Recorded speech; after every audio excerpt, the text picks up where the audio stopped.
모든 일은 여기서 일어났습니다. 여기 명지대 버스 정류장인데 제가 여기서 어떤 일을 겪었는지 말씀드리겠습니다.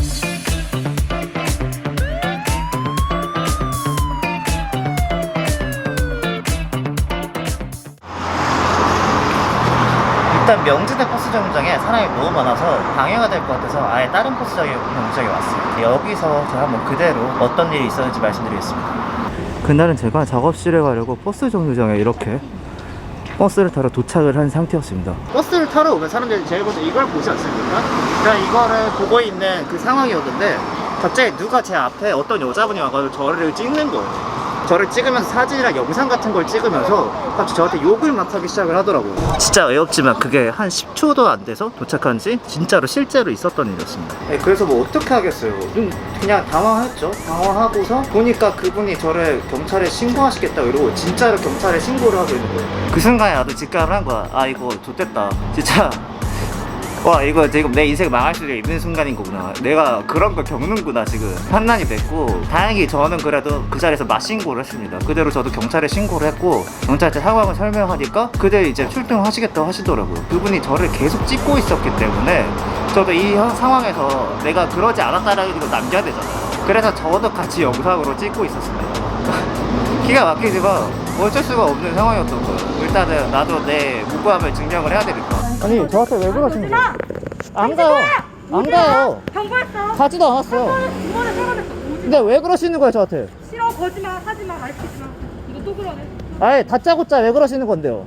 저 방금 왔잖아요 버스 정장에. 네, 이분이 제가 경찰에 신고드렸고 이분이 경찰 신고하시면 다시 저한테 다가오셔서 말 걸고 위협받는 부담하시거든요. 지금 이렇게 분명히 거리도 있으시잖아요. 네. 지금 뭐 하는 거예요? 제 사진을 왜 찍으신 거예요? 네, 버스 정류장 도로 옆으로 이런 식으로 이쪽에 경찰차가 들어왔었고 이제 여기서 경찰분이 저한테 얘기를 하셨죠. 타라고. 그래서 요렇게 길 따라서 쭉 다음 정거장까지 저는 갔습니다.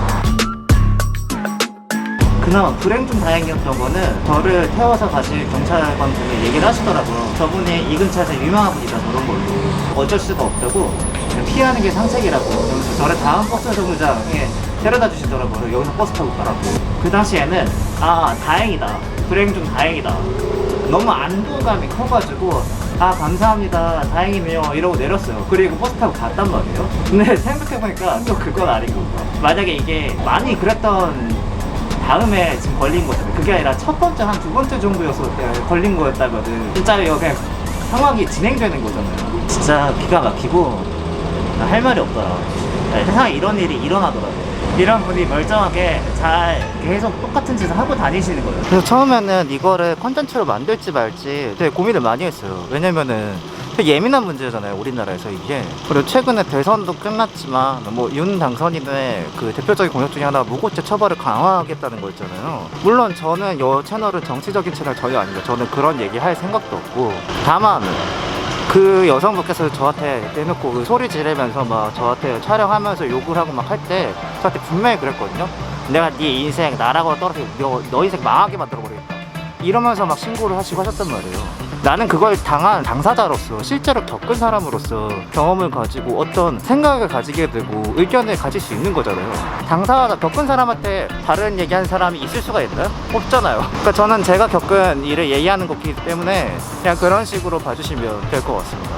인터넷에 찾아보니까 원래 옛날에 이런 뉴스 관련된 거 되게 많이 뭔가 봤던 것 같은데 정확하게 기억이 안 나서 이것저것 찾아보니까 저랑 비슷한 사례 뉴스들이나 겪은 사람이 되게 많더라고요. 심지어 되게 유명한 그 사건이 하나 있는데 그냥 고소하고 싶어서 고소했다. 근데 완전히 지금 제 상황하고 똑같은 케이스의 사건인 거죠. 이해를 돕기 위해서 저런 상황이었다는 것을 사연을 토대로 저희가 그날 내가 다른 일로 신경 쓰여서 너무 힘들었고 네. 그냥 누구 한 명 고소하고 싶은 생각이 들어서 네. 아무 이유 없이 신고했다. 네. 누구 인생 망칠 생각은 없었다.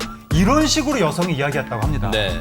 그래서 이게 남자분이 되게 증거를 엄청 열심히 잘 준비해가지고 그 자신의 무혐의를 딱 증명을 해낸 거예요. 근데 이 과정에서 문제가 뭐냐면은 성범죄가 다른 거랑 다르게 특별히 유죄 추정의 원칙을 적용을 하잖아요, 우리나라가. 이유는 모르겠지만 그래서 거의 수사기관에서 계속 편파적으로 어떻게든 성범죄자로 이 사람 만들려고 계속 이제 그런 방향으로 수사를 하고, 그리고 3초 동안 불법 촬영을 당한 건이 있기 때문에 이거에 대해서도 고소를 진행하려고 준비 중이다, 약간 이런 얘기거든요. 정신적으로나 시간적으로나 주변 상황에 대한 것들이나 많은 피해를 봤는데 제대로 보상받을 수 있는 거나 처벌시킬 수 있는 없는 그런 거죠. 그런 내용이에요. 이게 실제로 일어나고 있는 현실이라는 거, 이렇게까지 공론화가 된 사건임에도 불구하고 하물며 이제 저 같은 사람들은 어떻겠어요? 보통 우리 사람들은. 근데 이게 지금 저도 불법 촬영을 당한 상태고 저도 지금 찍은 영상을 안 지우고 있는데 그거 어떻게 되는지 확인도 할 수도 없고, 이제 끝나고 난 다음에 지금 와서 생각해보니까 더 열받는 건 뭐냐면은, 아니 그 범죄자분이 그 여성분이 그날 하루만 해도 되게 많이 거기서 그렇게 신고를 하고 다녔다고 했거든요, 경찰분이. 이상한 사람이니까 피하는 게 답이다. 그 범죄자를 왜 많은 사람들한테 피해를 끼치게 방치를 해놓고 피해자들 보고 피해 다녀라 이렇게 얘기를 하는지. 그것도 공권력이, 경찰은 공인이잖아요. 경찰에서 이렇게 얘기를 한다는 것 자체가 너무 열받는 거예요. 이게 사실 지금 남녀만 바뀌었어도 완전 뒤집어지는 일이거든요.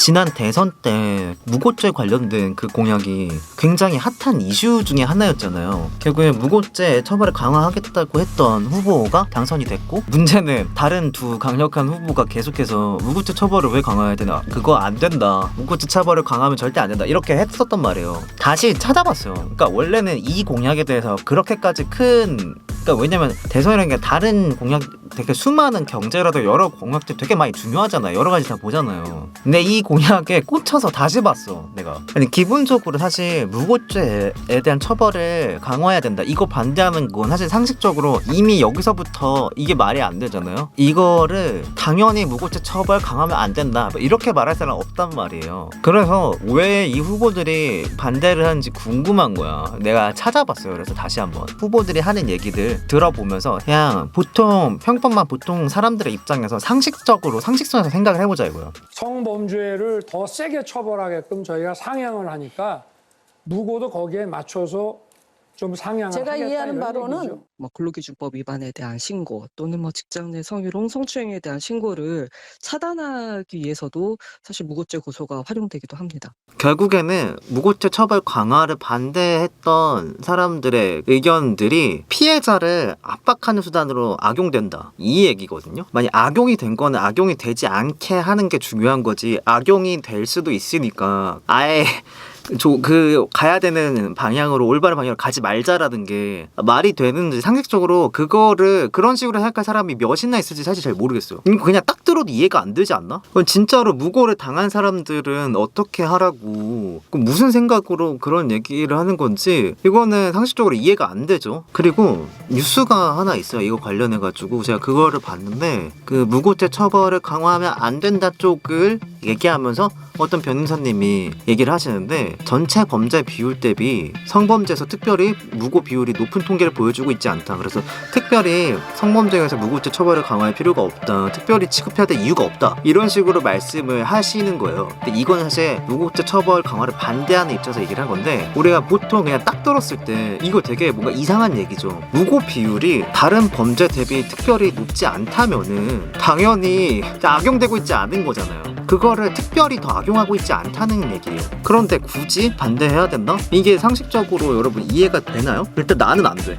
일단 내가 당하기도 했고, 그렇다는 거야. 사실 생각해보면은 무고 신고의 비율이 더 높다라고 해도 이해를 할 수 있을 법한 게, 다른 범죄랑 달라요. 이 범죄는 유죄 추정을 하는 범죄잖아요. 수사를 할 때 함정 수사라고 편파 수사를 하는 범죄고, 무고 피해를 당한 사람이 자신의 무고함을 증거를 모아서 증명을 해야 되는 상황에 그런 거거든요. 그런데 어떻게 이 상황이 다른 범죄들과 동일한 상황일 수 있겠어요? 솔직히 남자 입장에서는 이 상황이 되게 동일한 상황이 아니에요, 다른 범죄들과. 비교해봤을 때 사실 이게 거의 묻지마 범죄랑 같은 수준이기 때문에 대처를 할 수가 없어요. 내가 조심할 수도 없고 언제 어떻게 갑자기 그냥 나한테 하는 거니까 그렇게 들이닥치는 거니까 그 상황에서 유죄 추정이면은 기본적으로 태생적으로 이거는 무고 피해자가 굉장한 불리함을 가지고 시작하는 상태. 가해자 쪽으로 굉장히 편파적으로 제도와 모든 것들이 세팅이 되어 있는 상태예요. 성범죄라는 거를 검색을 하면 뭐라고 뜨냐면은 성과 관련된 범죄라고 뜨거든요. 그러니까 성과 관련된 일체의 모든 범죄들이 다 성범죄예요.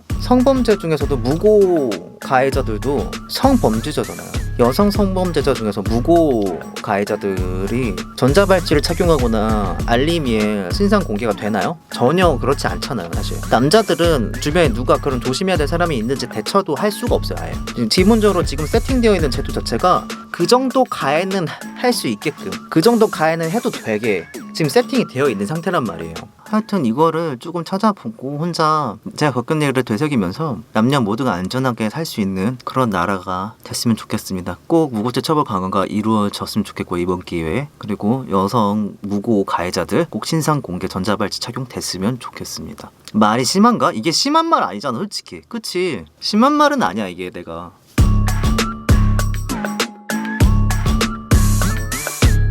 대선 후보 두 분이 물론 당선 안 되셨지만 그냥 낙선이 되고 싶어서 주장을 하신 느낌. 그분들도 뇌라는 게 있을 거 아니에요.